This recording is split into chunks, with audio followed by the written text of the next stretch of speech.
अनुपमा ने इंडिया आते ही क्यों कराया वनराज को गिरफ्तार, दिलाई सबसे बड़ी सजा।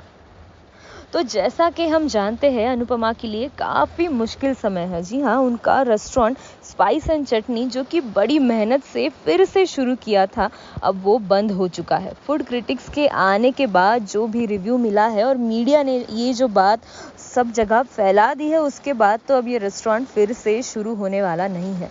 लेकिन दोस्तों, अब इन सब चीज़ों के लिए अनुपमा को ही कसूरवार ठहरा रहे हैं। जी हाँ, यशदीप भी समझते हैं कि अनुपमा की ही गलती की वजह से इतना सब कुछ हो गया है। और इतना ही नहीं, अब तो आद्या ने भी अनुपमा को ही दोषी ठहराया है। तो दोस्तों, अब अनुपमा नहीं जाने वाली थी शादी में, क्योंकि वनराज ने उसे कहा था कि तुम्हारी यहाँ कोई ज़रूरत नहीं है।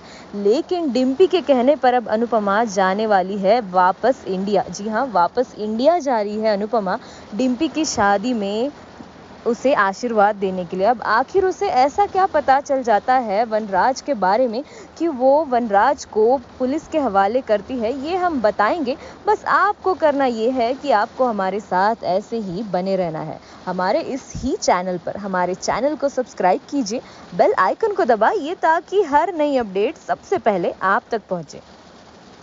तो दोस्तों, अनुपमा को कुछ ऐसी बातें पता चली है वनराज के बारे में, जिसे लेकर अब उसने कुछ ऐसे कदम उठाए हैं कि वनराज को सबक सिखा सके। जी हाँ, अब अनुपमा को पता चल गया है कि कैसे टीटू के पीछे लग चुके हैं वनराज, क्योंकि वो नहीं चाहते कि डिम्पी से शादी हो टीटू की।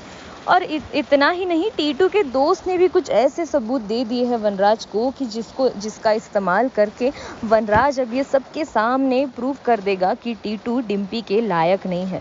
लेकिन अनुपमा टीटू की सच्चाई जानती है और नहीं चाहती कि डिम्पी के साथ ऐसा कुछ हो जिससे वो फिर से एक ऐसे स्टेट में पहुंच जाए कि वहां से निकलना मुश्किल हो जाए। जी हाँ, हम जानते हैं डिम्पी की लाइफ भी काफ़ी टफ रही है और अभी जाकर टीटू के साथ वो शादी करने वाली है। लेकिन अब वनराज नहीं चाहते कि इन दोनों की शादी हो।